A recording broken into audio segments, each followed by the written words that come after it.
नमस्कार दोस्तों, मेरा नाम नीरज सिंह है और मैं अभी वर्तमान में रक्षा मंत्रालय में as a senior translation officer कार्य कर रहा हूं। आशा करता हूं कि आप सभी स्वस्थ और बेहतर होंगे। आज का जो वीडियो मैं आपके लिए लेकर आया हूं ये बिल्कुल ऑन डिमांड है और महज 3 दिन बचे हैं लोकसभा ट्रांसलेटर की परीक्षा के लिए।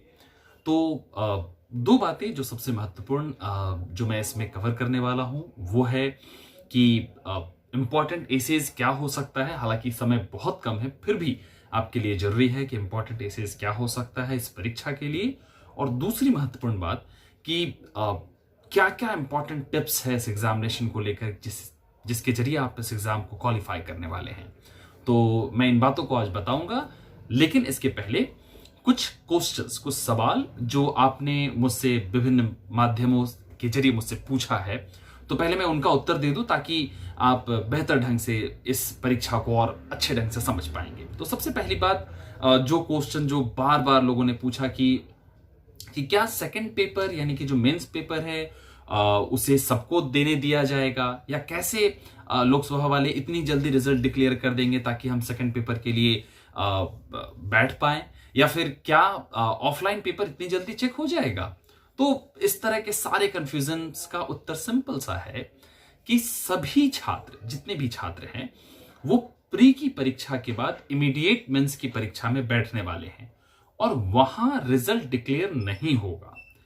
रिजल्ट डिक्लेयर जब किया जाएगा उस समय उन्हीं विद्यार्थियों, उन्हीं कैंडिडेट्स का मेंस पेपर चेक होगा जिन्होंने प्री क्वालिफाई किया है। तो इसका मतलब आप अगर पहले से मान कर चल रहे हैं कि आप प्री क्वालिफाई नहीं करने वाले हैं तो भी आप मेंस का पेपर दे रहे हैं, यानी कि एक ही दिन एग्जाम होने वाला है।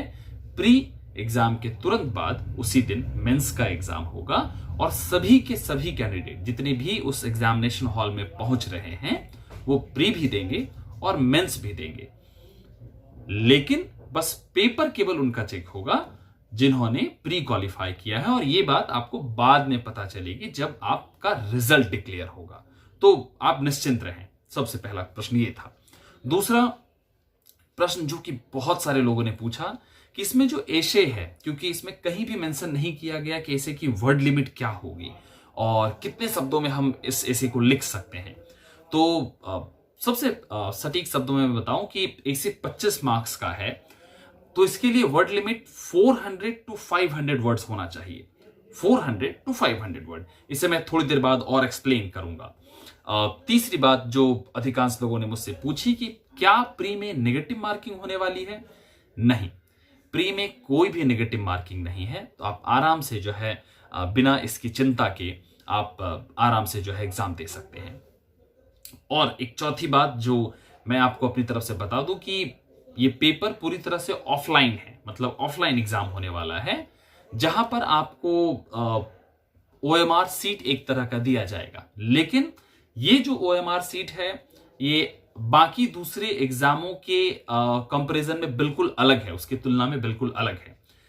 नॉर्मली जो OMR सीट दी जाती है वहां पर गोल गोल बने हुए होते हैं और आपको उस गोले को भरना होता है, उस सर्कल को जो है डार्क करना होता है। लेकिन यहां पर मैं आपको दिखाऊं, मैंने आप डाउनलोड किया है आपके लिए, कि बिल्कुल ऐसा होगा, यानी कि 4 बॉक्स होंगे और उन बॉक्स में से, पता नहीं आपको ये दिख रहा है या नहीं सही ढंग से, 4 बॉक्स होंगे और इन 4 बॉक्स में जो करेक्ट होगा उसे आपको क्रॉस करना होगा, यानी कि जो करेक्ट आंसर है उसे आपको क्रॉस करना होगा। मैं इसके इमेज को इस वीडियो में डाल दूंगा ताकि आप देख पाएंगे।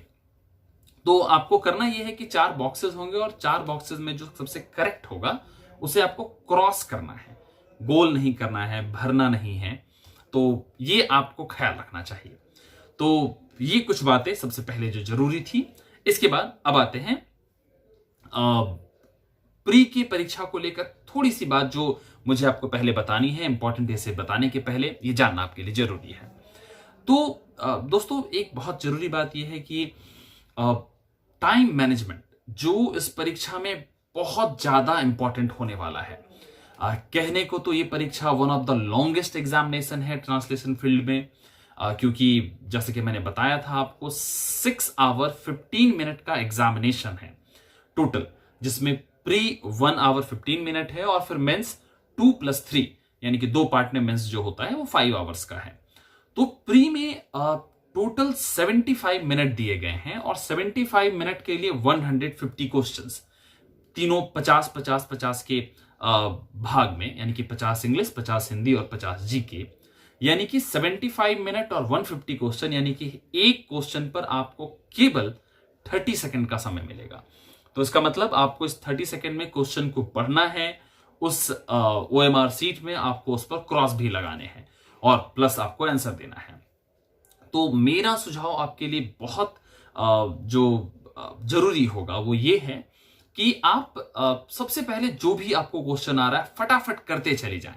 मतलब बिल्कुल सिरे से सिलसिलेवार तरीके से 150 क्वेश्चन आप बिल्कुल एकदम टिक आउट कर लें, जो भी आपको करना है सॉल्व बिल्कुल कर लें आप। और इसको सॉल्व करने के तुरंत बाद आप क्या करें कि अगर कुछ कुछ क्वेश्चन ऐसे हैं जो छूट गए हैं, जो आपको नहीं आ रहा था, तो आप बाद में उन क्वेश्चनों पर थोड़ा समय दे सकते हैं अगर आपके पास समय बचता है, और फिर आप उसको टिक आउट करें। टिक आउट में जब बोल रहा हूं तो आपको क्रॉस ही लगाना है। टिक आउट मतलब आप उसको सॉल्व करें। ये आप टिक आउट मतलब बिल्कुल सही का निशान नहीं है, इस बात से कंफ्यूज ना हो। तो आप उस प्रश्न को हल करें, लेकिन पहली बार में आप किसी भी क्वेश्चन पर अधिक समय ना दें, क्योंकि आपके पास बहुत कम समय है। एक क्वेश्चन पर मात्र 30 सेकंड का समय है। तो जिस क्वेश्चन में आपको अधिक सोचना पड़े, अगर कोई जीके का प्रश्न है और आपको लग रहा है कि यार ये मैंने पढ़ा था, ये कहीं सुना था, तो अत्यधिक उस समय सोचने पर आप समय व्यर्थ ना करें। उसको सोचने के लिए थोड़ा समय ले लें, आप फिर वापस आप उस पर रिपीट हो सकते हैं, वापस आ सकते हैं, ताकि आप बेहतर ढंग से इसको सॉल्व करें। तो मेरा सुझाव, क्योंकि इसमें नेगेटिव मार्किंग नहीं है, तो 150 क्वेश्चन में से बिल्कुल आप सभी 150 क्वेश्चन आप मार्क करेंगे, सभी को आप टिक आउट करेंगे, उसमें क्रॉस लगाएंगे, यानी कि कोई भी क्वेश्चन आप छोड़ने नहीं वाले हैं, क्योंकि अन्य एग्जाम की तरह इस पेपर में नेगेटिव मार्किंग नहीं है। ये पहली बात। दूसरी बात, अब आते हैं सीधे मेंस के पेपर में, और मेंस के पेपर का टाइम मैनेजमेंट भी पहले जानना जरूरी है, इंपॉर्टेंट ऐसे के पहले। तो मेंस के पेपर में जैसा कि मैंने बताया कि मेंस पेपर भी 2 भागों में बटा है। मेंस पहला 1, यानी कि मेंस प्री वन जो कि पूरी तरह से ट्रांसलेशन बेस्ड है। तो पहले इस पेपर को बात करते हैं। तो ये पेपर 2 घंटे का पेपर है। तो दोस्तों यही वो पोर्शन है जो सबसे अधिक टफ है। सबसे अधिक टफ मैं बार बार इसे क्यों बोल रहा हूं, क्योंकि 2 घंटे में आपको 4 बड़े पैराग्राफ ट्रांसलेट करने हैं। साथ ही साथ आपको इसके अलावा 15-15 मार्क्स के ऑब्जेक्टिव वर्ड्स भी सॉल्व करने हैं। ऑब्जेक्टिव वर्ड्स का मतलब ये होता है ऐसे वर्ड्स जो कि इसमें पॉपुलरली पूछे जाते हैं। मैं आपको कुछ 1-2 वर्ड्स का उदाहरण भी दूंगा। तो आप क्या करें, क्योंकि ये काफी डिफिकल्ट है और इस कंडीशन में आपको सॉल्व करना भी बहुत मुश्किल होगा। तो इस समय आप क्या कर सकते हैं? तो आपके लिए जो इस पेपर में जो सबसे इंपॉर्टेंट ये है कि आप बहुत कम समय दे सकते हैं। पहला जो ट्रांसलेशन का जो पैराग्राफ है वो अपेक्षाकृत थोड़ा सा बड़ा है। बड़ा मतलब ये ऑलमोस्ट 350 वर्ड्स से अधिक है, या 350 वर्ड्स के आसपास है। तो इसके लिए आप मैक्सिमम जो टाइम दे सकते हैं वो है केवल और केवल 30 मिनट। मैं समझ सकता हूं कि ये काफी कम समय है 350 वर्ड्स के लिए, क्योंकि अगर मैं एसएससी की परीक्षा से तुलना करूं जहां पर 250 वर्ड्स दिए जाते हैं, लगभग 250 to 270 वर्ड्स, वहां पर आप आधा घंटा का समय लेते हैं, और यहां 350 वर्ड्स के लिए आधे घंटे का समय बहुत ही कम होगा। और डिफिकल्टी लेवल भी मैं मानता हूं कि थोड़ा सा वहां से अधिक होगा। तो पहले मैं समय को बता दूं कि 30 मिनट आप दे सकते हैं अपने पहले पैराग्राफ को। फिर जो दूसरा पैराग्राफ है वो थोड़ा सा छोटा होगा, उसके लिए आप मतलब वो लगभग 300 शब्द के आसपास होगा। छोटा मतलब 250 के आसपास नहीं, 300 शब्द के आसपास, 300 वर्ड्स। इसके लिए आप 25 मिनट का समय ही दे सकते हैं। आपके पास इतना ही समय है, आप अधिक समय व्यर्थ नहीं कर सकते हैं।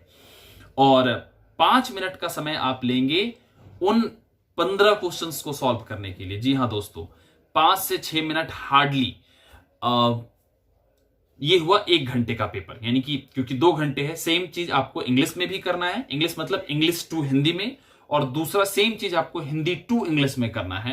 यानी कि कुल मिलाकर 1 घंटे के एग्जामिनेशन में आपको पहले पैराग्राफ को 30 मिनट, दूसरे को 25, ये इंग्लिश टू हिंदी के लिए। सेम उसी तरह से 30 मिनट हिंदी टू इंग्लिश, और दूसरा 25 मिनट फिर से हिंदी टू इंग्लिश, और 15-15 क्वेश्चंस होते हैं जो वर्ड ट्रांसलेशन है, तो आपको उसको भी ट्रांसलेट करना है, जिसके लिए आप हार्डली 5 से 6 मिनट का समय दे सकते हैं, यानी कि कुल मिलाकर 2 घंटे। तो मेरा जो इसके लिए बहुत महत्वपूर्ण सुझाव है आपको, जिसका आपको विशेष तौर पर ख्याल रखना है, वो ये है कि आप सबसे पहले वर्ड ट्रांसलेट कर लें। जी हाँ, आपको सुनने में थोड़ा अटपटा लगेगा ये, कुछ लोगों की स्ट्रेटजी के खिलाफ हो सकता है ये, लेकिन मेरा बिल्कुल ये सुझाव रहेगा कि सबसे पहले आप वर्ड ट्रांसलेट कर ले। क्योंकि मैं ऐसा क्यों कह रहा हूं, क्योंकि 15 नंबर है वर्ड ट्रांसलेट में, यानी कि इंग्लिश टू हिंदी और सेम हिंदी टू इंग्लिश। तो अगर आप वर्ड ट्रांसलेट करते हैं पहले, आपका माइंड अगर बिल्कुल सही तरीके से उसमें काम करता है, तो आप 15 में आसानी से 10 नंबर तक ला सकते हैं, 11, 12। ये डिपेंड करेगा आपके प्रैक्टिस के ऊपर और आपके कि आपने कितना अभ्यास किया है, आपका मतलब आपने जो प्रैक्टिस की है वो आपके प्रैक्टिस के अकॉर्डिंग मैच कर रहा है या नहीं, या आपके प्रिपरेशन के ऊपर ये बहुत हद तक निर्भर करेगा। लेकिन आप 10 से 12 नंबर ला सकते हैं इसमें, अगर आप पहले इसे सॉल्व कर रहे हैं। क्यों मैं पहले बोल रहा हूं, क्योंकि ये एग्जैक्ट मार्क्स है, आपको इतना मिलना ही है। और जैसा कि मैंने अपने पिछले वीडियो में भी बताया है कि इसमें सेक्शन कट ऑफ क्लियर करना बहुत जरूरी है। सेक्शन कट ऑफ का मतलब ये हो रहा है कि हर एक पोर्शन में आपको पास करना है, तभी आप मेरिट में शामिल हो रहे हैं, वरना नहीं। तो 4 सेक्शन जो है, इंग्लिश टू हिंदी और हिंदी टू इंग्लिश, ये 2 सेक्शन, और फिर उधर का जो सेक्शन होगा मेंस का, जो मैं बताऊंगा आपको, तो उसे क्लियर करना जरूरी है। तो इसका मतलब ये है कि इस सेक्शन में जो है आपको इसका ख्याल रखना पड़ेगा कि आप सेक्शन कट ऑफ क्लियर करें।